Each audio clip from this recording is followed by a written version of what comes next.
We're done. I want you to understand. We're done as a nation. When Mitch McConnell says now is not the time to end abortion, we're done as a nation. We're not going to get any more warnings on this.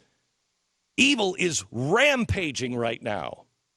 It is beyond anything that I have ever seen anywhere in my life. And if you think it's going to stay put, if you think it's not going to grow, if you think this is as bad as it could get, you are sadly mistaken.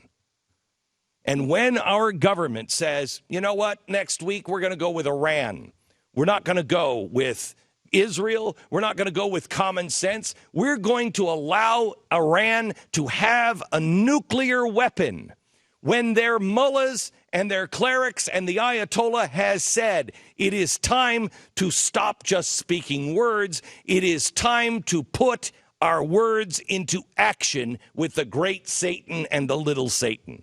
If you think that this is going to stay the way it is, you're sadly mistaken.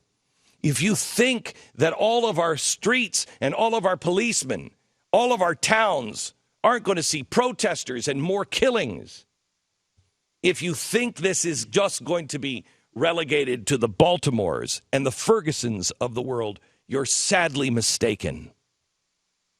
If you think that this is as hard as it gets with the attacks on Christianity, and this is as hard as I've ever seen it, and standing up and saying that you're a Christian, if you think this is it, you're sadly mistaken.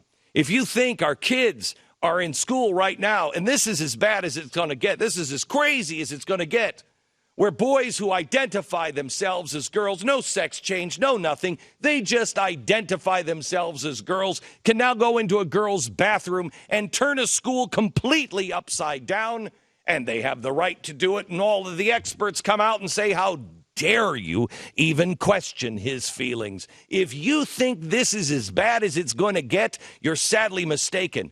We are a nation hell-bent on our own destruction. God's not going to punish us. I saw in the New York Post, Glenn Beck is again with his apocalyptic preaching. I'm not preaching to you, and I'm not apocalyptic. We are suicidal. And all I'm doing is telling you